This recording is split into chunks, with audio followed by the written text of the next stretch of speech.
وہ عورت جس سے ہم فائدہ اٹھانا چاہیے وہ ہماری بنائی بھی نہیں ہے، وہ جسم جس سے ہم فائدہ اٹھانا چاہتے ہیں وہ جسم ہمارا نہیں ہے، وہ دماغ جس سے ہم فائدہ اٹھانا چاہتے ہیں وہ ہمارا بنایا ہوا نہیں ہے، بنایا ہوا سارا اللہ کا ہے۔ اللہ فرماتے ہیں ذالکم اللہ ربکم خالق کل شیء، تمہارا رب یہی ہے جس نے ہر چیز کو پیدا کیا۔ نحن خلقناکم، میں نے تمہیں پیدا کیا، فلولا تصدقون، تم کیوں نہیں سمجھتے ہو کہ میں نے تم کو پیدا کرنے والا ہوں۔ پھر اس کی پوری تفصیل اللہ تعالیٰ سے بیان کر کے کہتے ہیں کہ چونکہ خالق اور مالک میں ہوں اس لیے میں نے تمہاری جو دین بھیجا وہ دین کے مطابق اگر تم زندگی گزارے ہوئے تو تم میرے وفادار بندے ہو۔ وفادار بندے کا مطلب ہوتا ہے ایمان والا، اور اگر تم اس میرے قانون کو ماننے کے لیے تیار نہیں ہو تو تم میرے بے وفا بندے ہو۔ بے وفا بندے کو کہتے ہیں کافر۔ اگر تم میرے وفادار یعنی ایمان والے بندے ہو تو اللہ فرماتے تم بہترین مخلوق ہو، اور اگر ہم اللہ کو اور اللہ کے حکم کو ماننے کے لیے تیار نہیں، اللہ فرماتے تو بدترین مخلوق ہو۔ ان الذین آمنوا وعملوا الصالحات اولئک هم خیر البریہ، اور ان الذین کفروا من اہل الکتاب والمشرکین فی نار جہنم اولئک هم شر البریہ، بدترین مخلوق ہے۔ بلکہ ایک جگہ اللہ تعالیٰ شانہ فرماتے ہیں کہ اللہ تعالیٰ شانہ فرماتے ہیں ان انسانوں کے بارے میں جو اللہ کی زمین پر رہیں،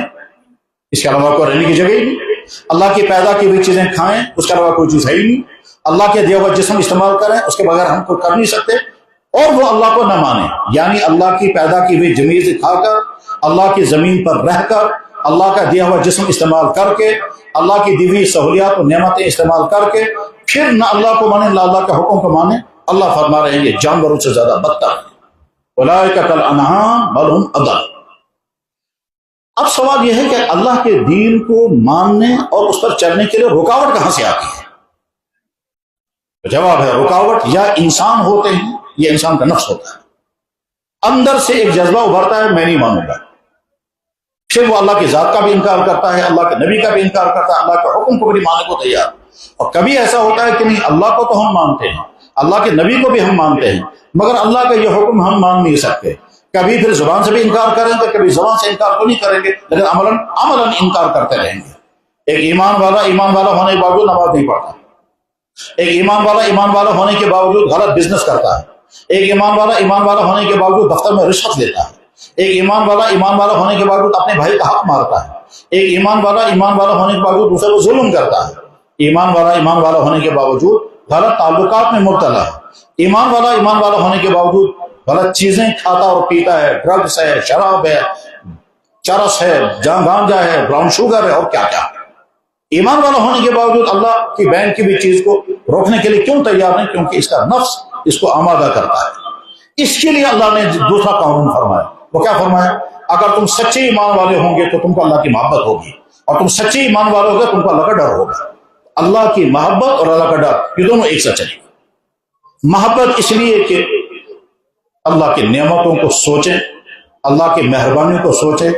اللہ کے انعامات کو سوچیں، اور اللہ نے ہمارے ساتھ کتنی مہربانیوں کا معاملہ کیا اس کو سوچیں، اور ساتھ میں جب یہ سوچیں گے کہ ہم نے کتنی مرتبہ اللہ کو ناراض کیا ہوگا مگر اللہ نے پردہ رکھا ہے، کسی کو نہیں معلوم میں نے کیا کیا کیا۔ اللہ کتنا رحیم ہے۔ انسان کے بہت زیادہ ہمدرد ہوتے ہیں باپ اور ماں، شوہر بھی بیوی کا ہمدرد ہوتا ہے، بیوی شوہر کے ہمدرد ہوتی ہے، بھائی بھائی کا ہمدرد ہوتا ہے، لیکن اس دنیا میں سب سے بڑا ہمدرد اور شفقت کرنے والا باپ اور ماں ہوتا ہے۔ لیکن اگر بیٹا بار بار باپ کی نافرمانی کرے، بار بار اپنی ماں کی نافرمانی کرتا ہے، بار بار والد کو دکھ پہنچاتا ہے، بار بار اپنی ماں کے دل کو دکھاتا ہے، ایک وقت آتا ہے یہی باپ کیا مجبور ہو کر کہتا ہے کاش تو پیدا ہی نہ ہو، کاش تو میرا بیٹا ہی نہ ہو، بلکہ کبھی غصے میں کہتا ہے تو دفع ہو جائے میرے گھر سے، میرا بیٹا ہے ہی تو چھکو ہی نہیں میں ہو، نیر دفع ہی کر۔ وہی ماں جو دن میں 10 مرتبہ کہتی میری جان، میری آنکھوں کے تارے، میرا لختے جگر، میون زو، وہ بار بار کہتی ہے بوندے زو بلگائے بلائے رچ وقت جگرا شوش، یہ سارا، لیکن وہی ماں کہتی ہے کاش آ سکتا میں تو ممت میں کیا زندہ میں چو دو چو کیا دور زندہ تو شکر نہیں میں چو۔ وہی باپ یہ کہتا ہے، وہی ماں یہ کہتی ہے، لیکن اللہ جل شانہ کبھی نہیں کہتے کہ تو نے مجھے ناراض کر رکھا ہے جب سے تو بالغ ہوا آج تک، کتنی مرتبہ کوئی مجھے ناراض کیا کبھی کوئی شمار نہیں ہے، لیکن میں نے کبھی نہیں کہا کہ میرا بندہ نہیں ہے، میں نے کبھی نہیں کہا دفع ہو جا میری زمین سے، میں نے کبھی نہیں کہا آج کے بعد میں تجھے اپنی روزی نہیں کھانے دوں گا، آج کے بعد میں تجھے اپنا وہ اپنی پیدا کیے ہوئے ہوا کے لیے بین کر دیتا ہوں اور سسٹم جام کر دوں گا تو ہوا لے نہیں سکے گا، آکسیجن سلنڈر لگانے پڑیں گے. میں کبھی نہیں کہتا، بلکہ جناب رسول اکرم صلی اللہ تعالیٰ اپنے بارے میں کہتے ہیں کتب ربکم، آپ کے رب نے، تمہارے رب نے اپنے ذمہ لازم کر رکھا ہے اور رحم کرنا بندوں. من عمل منکم سوءا بجہالۃ، نادانی سے اگر آپ کے، اللہ تعالیٰ اپنے آپ کو کہتے ہیں نادانی کی وجہ سے اگر بندے نے نافرمانی کی، نفس میں بہکا دیا، اللہ کو ناراض کرنے والا کام کر گیا، اللہ فرماتے ہیں میں پہلے تو فوراً تیرا خلاف ایکشن دوں گا اور تجھے ایسی سزا دوں گا کہ تو زندہ رہنے کے قابل نہیں رہے گا، مگر چونکہ میں نے اپنے پر آرڈر نافذ کر رکھا ہے اس نافرمان بندے پر رحم کرنا، لہذا میں تجھ پر رحم کر رہا ہوں. تو صبح سے شام تک اور شام سے صبح تک، دن میں اور رات میں کتنی غلطیاں ایسی کرتا ہے جس کو میں نے کہا تھا یہ نہیں کرنا اور پھر بھی کرتا رہتا ہے تو، اور میں تجھ سے ناراض ہوتا رہتا ہوں مگر میں ایکشن فوراً نہیں لیتا کیونکہ میں رب ہوں، میں نے اپنی ذمہ لازم کیا ہے. میرے بھائیوں، ہم اپنے بارے میں سوچیں کہ ہم نے کتنی مرتبہ اپنی آنکھوں کا غلط استعمال کیا ہوگا، کتنی مرتبہ اپنی زبانوں کا غلط استعمال کیا ہوگا، کتنی مرتبہ غلط باتیں سوچی ہوں گی، کتنی مرتبہ غلط کام کے لیے چلے ہوں گے، کتنی مرتبہ ان ہاتھوں سے وہ غلطیاں کی ہوں گی جس سے اللہ ناراض ہوا ہوگا، کتنی مرتبہ کیا کیا کیا ہوگا اس جسم کو استعمال کر کے، کتنی مرتبہ اس کرسی کا غلط استعمال کیا ہوگا، کتنی مرتبہ اپنے پاور کا غلط استعمال کیا ہوگا، کتنی مرتبہ ماں باپ کے ساتھ، بیوی بچوں کے ساتھ، بھائیوں کے ساتھ، پڑوسوں کے ساتھ، رشتہ داروں کے ساتھ، انسانوں کے ساتھ، مخلوقات کے ساتھ کیا کیا کیا ہوگا جس سے اللہ نے منع کیا تھا لیکن ہم بھی کیے، کرتے رہے. کتنی مرتبہ وہ چیز کھائی، اللہ نے کہا تھا یہ نہیں کھانا اور کھایا ہم نے. کتنی مرتبہ وہ چیز پی، اللہ نے کہا تھا یہ نہیں پینا لیکن ہم نے پی وہ. کتنی مرتبہ وہ اس سے ملاقات کی، اللہ نے کہا تھا اس سے ملنا نہیں، یہ تمہارے بہن ہے، یہ تمہارے نامحرم ہے لیکن ملے ہوں گے. اسے ہینڈ شیک کیا ہوگا، اس کو کس کیا ہوگا، اس کے آگے بھی کچھ کیا ہوگا، کتنی مرتبہ کیا ہوگا. مگر اللہ نے پردہ رکھا، نہ رسوا کیا، نہ ذلیل کیا، نہ سزا کیا. اللہ ارحم الراحمین. اللہ کے نبی نے فرمایا ما احد اصبر من اللہ، اللہ سے زیادہ برداشت کوئی نہیں کرتا، اللہ سے زیادہ نبھاتا کوئی نہیں. اتنا تم نہیں نبھاؤ گے، تم کتنے ہی نرم مزاج ہو، ایک وقت آئے گا تم بھی غصے میں آ جاؤ گے. تم اپنے پارٹنر کے لیے کتنے ہی نرم مزاج ہو، ایک وقت آئے گا تم کہو گے جناب پارٹنرشپ ختم، بہتر سے نہ کاروبار کرو. تم کتنی مرتبہ اپنے کسٹمر کو گودھار دیتے کہ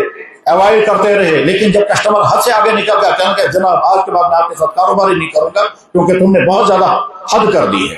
تم کتنی اپنی بیویوں کو معاف کرتے رہو گے، ایک وقت آئے گا کہ میں تجھے رکھنے کو تیار نہیں ہوں. بڑھاپے میں لوگ طلاقیں دیتے ہیں، کہتے ہیں زندگی گزاری میں نے، آج میں برداشت نہیں کروں گا. لیکن اللہ ساری زندگی اللہ تعالیٰ برداشت کرتے ہیں اپنے بندوں کے لیے. تو اللہ نے ایک تو اللہ کی نعمتوں کو سوچنا جس کے نتیجے میں اللہ کی محبت دل میں آئے. قرآن کریم میں اللہ تعالیٰ فرماتے ہیں والذین آمنوا اشد حبا للہ، ایمان والے وہ ہیں جن کے دل میں بہت اللہ کی محبت ہوتی ہے اور ہونی بھی چاہیے، اس لیے کہ سارے احسانات اللہ کے. کبھی تنہائی میں بیٹھنا چاہیے اور مناسب ہے کہ لائٹ بند کر دیں، اس کے بعد بیٹھ کے سوچیں اللہ نے میرے ساتھ کیا کیا معاملہ کیا، پھر اللہ سے بات چیت کریں. یا اللہ آپ نے مجھے یہ چیزیں دی، اب ایک ہی چیز کو بولنا شروع کر دیں. آپ نے مجھے ایمان بھی دیا، پورا جسم دیا، آنکھیں دی، کان دیے، زبان دی، اب نارمل نہیں بنائے، خوبصورت باڈی دی، کوئی کمی نہیں رکھی. میں ایکنالج کرتا ہوں یہ سارا آپ نے مجھ کو دیا اور مہربانیاں کی بہت. پھر میں نے بہت دفعہ آپ کو ناراض کیا، آپ نے مجھے سزا نہیں دی، میں یہ بھی مانتا ہوں. اور یہ بات چیت اللہ سے کریں، اور یہ بات چیت اللہ سے کرتے کرتے پھر کہیں یا اللہ مجھے آپ کے پاس تو آنا ہی آنا ہے، موت طے ہے، اور جب موت آئے گی تو پھر کیا ہوگا، جب میں مروں گا پھر اس کے بعد میرے گھر والے رو رہے ہوں گے، ادھر سے پانی گرم ہوگا، ادھر سے نہانے کی تیاری ہو رہی ہوگی، محلے والے جمع ہو رہے ہوں گے، کچھ افسوس کر رہے ہوں گے، کچھ رو رہے ہوں گے. اس کے بعد مجھے غسل بھی دیں گے، اس کے بعد پھر مجھے کفن پہنائیں گے، پھر چارپائی بھی لے کر چلیں گے، اس کے بعد پھر آگے چل کر کے مجھے قبرستان پہنچائیں گے، جنازہ پڑھیں گے. جنازہ پڑھنے کے بعد پھر مجھے قبر میں ڈال دیں گے. قبر میں ڈالنے کے بعد پھر میرے پیارے پیارے لوگ مجھ پر مٹی ڈال دیں گے، اور مٹی ڈال کر کے میں واپس چلے جائیں گے. وہاں اور کوئی نہیں، وہاں نہ بستر ہے، نہ کھانا ہے، نہ لائٹ ہے، نہ میں کروٹ لے سکوں گا. اس کے بعد آپ مجھ سے پوچھیں گے بتاؤ میں نے جو تمہیں دیا تھا تم نے کیا کیا کیا ہے. مجھے اس وقت جواب دینا ہوگا